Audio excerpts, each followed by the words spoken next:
chain of events, cause and effect. We analyse what went right and what went wrong, as we discover that many outcomes can be predicted, planned for, and even prevented. I'm John Chidgey, and this is Causality. Causality is part of the Engineered Network. To support our shows, including this one, head over to our Patreon page. And for other great shows, visit engineered.network today. The Costa Concordia. A pointless disaster in every way. The Costa Concordia was a Concordia-class cruise ship built in 2004 in Italy, and it went into operation in 2005 at a cost of $570 million US. It was 490 metres long, that's 352 feet. It was 35.5 metres or 116 feet wide, and was powered by 6 12-cylinder diesel engines with a maximum speed of 43 kilometres per hour, 26 miles an hour. It had 1,500 cabins and came with a large fitness centre, a gym, 4 pools, a sauna, solarium, and lots more. At the time of its launch, it was the largest cruise ship in Italy and one of the largest in Europe. On the 13th of January 2013, the ship departed the port of Civitavecchia, some 40 miles northwest of Rome, at 7:18 p.m. local time. It had originated from Savona about a week previously, having stopped at Marseille, Barcelona, Palma, Cagliari, Palmero before Rome, and was now on the homeward stretch back to Savona. At that point, 600 passengers had joined the cruise in Rome, and it now had 3,206 passengers and 1,023 crew on board, for a total of 4,229 individuals on board. Captain Francesco Schettino was a 51-year-old officer that had joined Costa as a safety officer in 2002. He was promoted to captain in 2006, and for the previous 4 months, he had been on his second tour of the Concordia. The ship's maitre d', Antonio Tivoli, was a native of Giglio and requested the captain do a salute, which is a nautical slang for a slow sail-by, intended to show off the ship to onlookers from either another ship or from the mainland. With this in mind, upon departing, the captain instructed an officer to inform him when the ship was on approach to the island of Giglio, 45 miles to the northwest, as he headed off to have his dinner. In anticipation, Tivoli was on the bridge with the captain as they approached the island, and once the ship was within 2 miles of the coastline at 9:30 p.m., the captain took direct control of the ship in order to get it as close as possible to the island to get the maximum effect of the sail-by. At 9:45 p.m., while travelling at a speed of 16 knots, the Concordia struck rocks on the left-hand port side of the rear half of the ship and tore a 50-metre long, that's 160-foot long hole in the hull just below the waterline. At the moment of impact, the entire ship shuddered violently, and plates in the dining room slid off some of the tables. People lost their footing and fell to the ground. The ceiling tiles were dislodged and fell to the floor. The watertight doors in the hull was closed and sealed. However, the engine room flooded with water, and within 6 minutes, the generators and motors died and rendered the ship essentially dead in the water. At 9:52 p.m., the chief engineer and electrical officer tried and failed to start the ship's emergency diesel generator.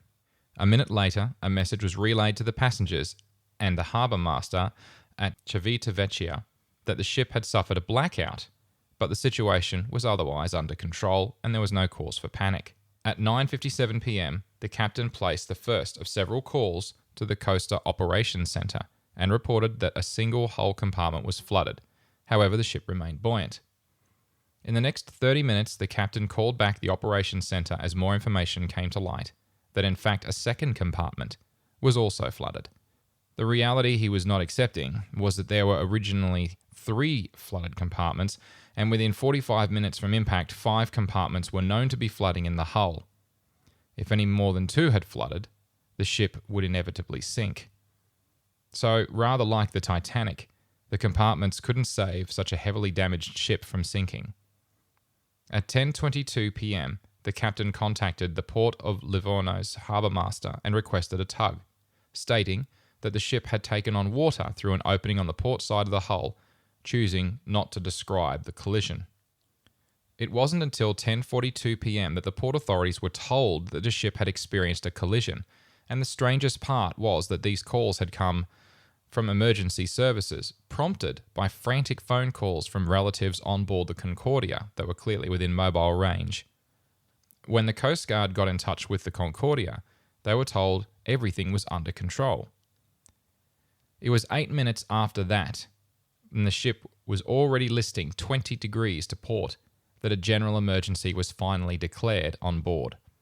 The exact time is unclear. However, the most corroborated reports state the ship began to list badly to the starboard side at 10:58 p.m. with a tilt of more than 30 degrees. And that was when it made contact with a rock shelf adjacent to the island. The order to abandon ship was finally given by the captain. Fortunately, the ship had come to rest near enough to the port that Coast Guard boats and helicopters quickly reached the ship and were able to rescue a large number of people, because lifeboats could not be launched on the starboard side due to the steep angle of the ship. At 11:19 p.m., the captain abandoned the bridge, leaving the second master to coordinate the remaining evacuation. However, 13 minutes after that, he also abandoned the bridge. At 11:30 p.m., 2 Coast Guard helicopters arrived at the scene, expecting to find a large ship, but found a nearly half-submerged ship on its side. And at that point, there were still 300 passengers and many crew still aboard. A conversation over the radio was recorded at 12:42 a.m., where a Coast Guard commander ordered the captain to return to his ship. He refused and went ashore. Interestingly, he then checked into a hotel. At 4:35 a.m., the ship is now almost entirely horizontal, and there are still a few hundred people trapped on board. A rope ladder was used down the outside of the port side of the hull that was exposed to the air. People were able to climb down into a rescue dinghy. Rescue teams entered the ship on daybreak to look for more survivors. Some that had tried to escape by jumping overboard had drowned, or were critically injured by the impact with the water from such a great height. Others had been trapped inside in the lower decks and had drowned. The captain was arrested that same morning. Over the following days, several more people were rescued. However, in total, 32 people died. There is absolutely no doubt the incident was caused primarily by the captain's decisions. There was no malfunction of equipment. There was no mechanical failure. There were no other influences. There's also no doubt that the evacuation was delayed and hampered by the choices of the captain first and the crew second. So the question is, what exactly did the captain do that was so very wrong? And it comes back to impaired judgment and distraction. During the captain's dinner, a passenger claimed the captain and his dinner companion had consumed a decanter of red wine with their meal. However, no concrete evidence of this could be determined definitively after the incident. By the time the captain could have been definitively tested for alcohol in his bloodstream, it would have long passed through him. Not definitive, however, impaired judgment is quite possible, even if only marginally. The captain had ordered that the computer navigation and audible warning system be turned off on approach to the island, as he had done this move 3-4 times and knew the seabeds well. And that's a direct quote. Of course, the other times that he had navigated those waters weren't actually at about 10 o'clock at night. In addition to this, the ship was sailing far too quickly. And when you're that close to the shoreline, it means that the momentum of the ship, if there were any navigational adjustments that needed to be made, there would be little or no time to make them. He was navigating by sight, not by instruments, and he had left his glasses in his cabin. That didn't help. Worst of all, he was talking on the phone at the time he was supposed to be navigating the ship. He was in fact speaking on the phone to a former ship's captain who he was said to have been trying to impress with the sail by. The problem, of course, with that was that the other captain wasn't on Giglio that night. He was on the mainland and nowhere near them. The captain began his turn by calculating the distance to a set of rocks near the harbour entrance, and so failed to notice at that moment another rock, which was much closer to the ship, had a wash from the ocean forming on top of it. Once the ship neared that rock, the wash was clearly visible from the lights on shore from the town, and he called for a hard turn to starboard. Unfortunately, his action swung the rear of the ship directly into the rock. Had he not turned at all, the momentum of the ship would have carried it out of harm's way, and hence an instinctive reaction. Quick turn was the incorrect reaction. But why was he so close to the rocks in the first place? He should not have been. Let's look at how the route was planned. The planned route the Concordia would take was originally prepared by the planning officer and approved by the captain. There were no significant navigational hazards along the originally planned route to Civitavecchia. There was a light to regular amount of traffic in the shipping lanes at that time, nothing excessive or out of the ordinary. The weather conditions consisted of a gentle breeze from the northeast and a relatively calm sea. Post-departure, a new route was set by the captain, with a plan to do the sail past at a minimum distance of half a nautical mile from Giglio Island. The new route came close to a small group of partly and fully submerged rocks known as Lascaux, with the rock closest to the shipping lane at a depth of approximately 7.3 meters. The Concordia had a draft of 8.2 meters when fully laden. The draft being the distance between the water level to the lowest point of the hull of the ship, which is the keel in this case. There are 3 systems in place for keeping a ship on course. The paper charts. Now, these navigational maps at that time were still their primary means of navigation. It seems crazy, but there's a lot of history.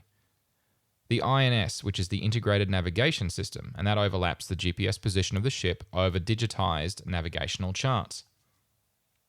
The INS on the Concordia was called NARCOS, Navigation and Command System, and it integrated a series of information from multiple sources, including a radar, echo depth sounders, gyroscopes, a compass, and an anemometer. The third system is called Track Pilot, and that's an automated steering system, and that uses data from the INS to navigate the ship within boundaries of error specified by the officer of the watch.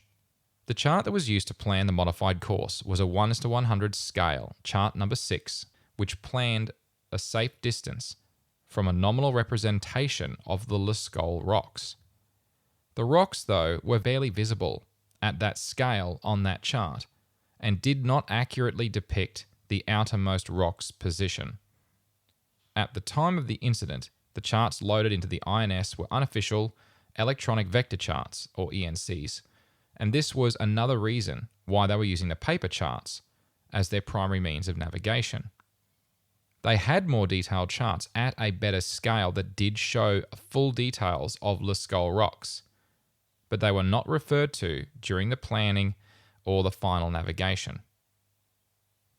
Monitoring of the INS is the responsibility of the officer of the watch. Now, there were 2, a senior and a junior. The senior officer of the watch was fixing their position on the paper charts as the priority, as standing regulations required them to do that, whilst monitoring the INS fell to the junior officer of the watch. When the captain took control of the ship's navigation as they approached the island, the junior officer of the watch had left their station at the INS to assist in translating for the helmsman due to a language barrier. Crews on cruise ships are often from a wide range of different countries around the world, and it's very common to have a crew member unable to speak the primary language on board and hence needing translation. Now, whether that makes sense for a bridge crew that need to work together efficiently and pressure situations potentially is debatable. From that point until impact, however, the INS was no longer attended by the junior officer of the watch, and with the audible alarms turned off, there was no warning. The safety contour line had been set at 10 meters from the furthermost rock's echo radar position, and that was used as a reference to drive the alarm. The problem was that the reference that had been set wasn't set accurately enough to trigger the alarm, and a lack of monitoring the INS overlay leading up to the collision anyway meant that no one was aware that they were as close as they were to the rocks. The captain, upon taking control, cut the safety margin from half a nautical mile to only a quarter of a nautical mile. Most likely, it's thought to be due to his perceived knowledge of the local waters. It's important to note that even at this distance, the rocks should have been avoided. The final problem was that the turn orders were provided in rudder orders rather than a controlled turning rate, and due to the high speed the ship was travelling at the time, relying on sight simply wasn't good enough, and it was all over. The failure really began when the course was plotted. It was on the wrong scale drawing to have been of any use. You could argue that the INS maps should have been the best possible resolution, but since they had better resolution paper maps and they just chose not to use them, that's no real excuse. Abandoning your post to translate's no excuse either, since it was a conscious decision to disable the audible alarm, which is intended to alert you if you are away from your station. Changing the planned course with agreement from the company or local authorities is referred to as touristic navigation. And whilst it's not technically banned, the decision to do that for these purposes is intended to provide the best publicity for the company. I think it's fair to say that wasn't very good publicity. The problem was that a sail past at night wasn't going to be as visible to the public as it would in the daytime, and for increased effect, it's normally done at slower speeds anyway, about 5 knots typically. Since the captain did none of these things, it was not considered to be an acceptable choice for touristic navigation. Irrespective of whether there'd been an incident, the captain would have likely been reprimanded by the company, even if it hadn't had this consequence. So the ship has run aground. Why couldn't they evacuate everybody?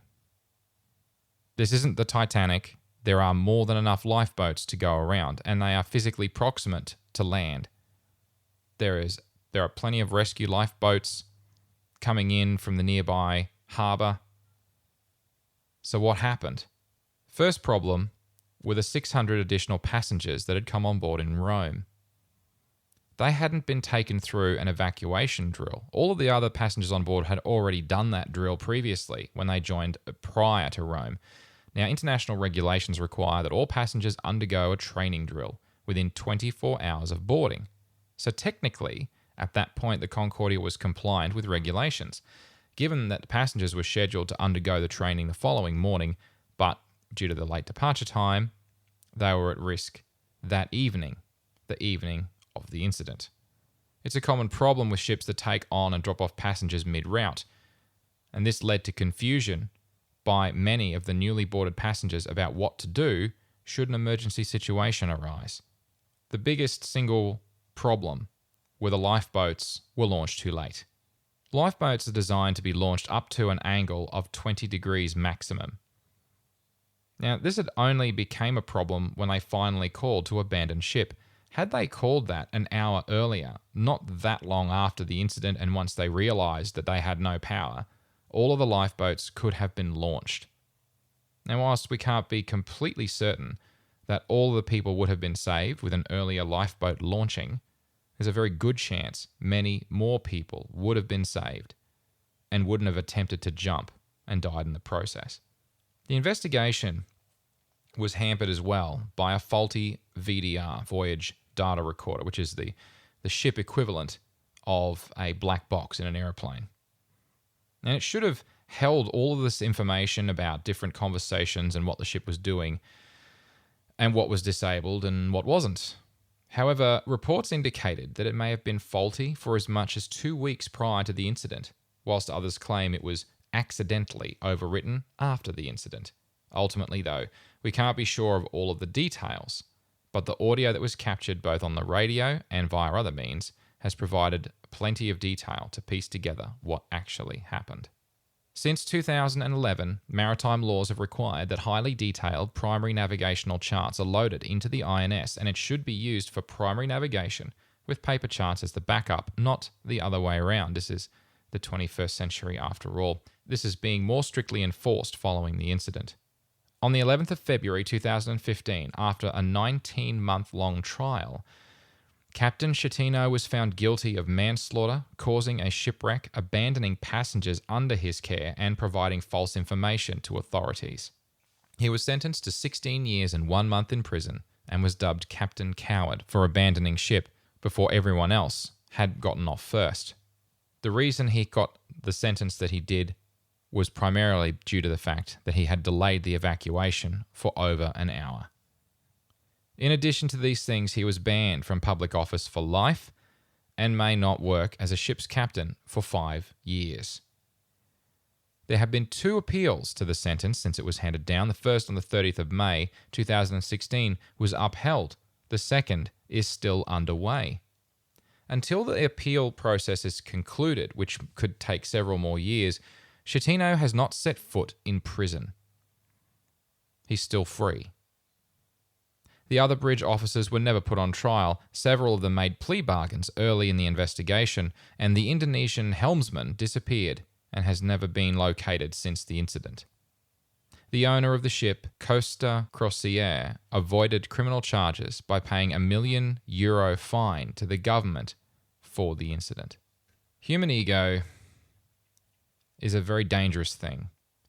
It gets the better of us all from time to time. A few drinks, trying to impress other people, a perceived knowledge of what he was doing. The captain's ego led him to make several key mistakes that ended up costing lives. The senior officer of the watch and the junior officer of the watch still have something to answer for, but at any time the captain could have corrected them. But his ego took over, his confidence of knowing the sea well overrode his better judgment. Having a hierarchical leadership structure works fine, provided the leader is of sound mind. But if they aren't, what happens then? I suppose they call that mutiny, or questioning authority.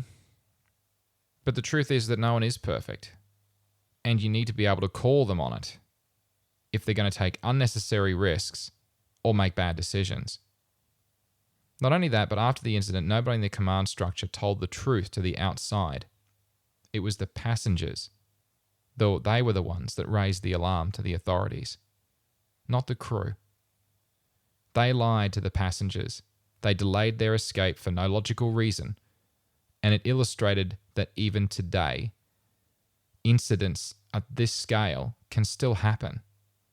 They had all of the tools they needed, a perfectly good set of maps, working GPS, everything you could want, a happy, healthy, beautiful ship, and they still got it wrong.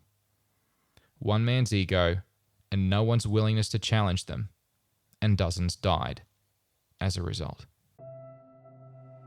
If you're enjoying Causality and want to support the show, you can, like one of our backers, Chris Stone. He and many others are patrons of the show via Patreon, and you can find it at patreon.com/John Chidgey, or one word. If you'd like to contribute something, anything at all, it's very much appreciated. If you're also enjoying Causality, you may also enjoy Pragmatic and Analytical, other shows on the Engineered Network. Please check them out. This was Causality. I'm John Chidgey. Thanks for listening.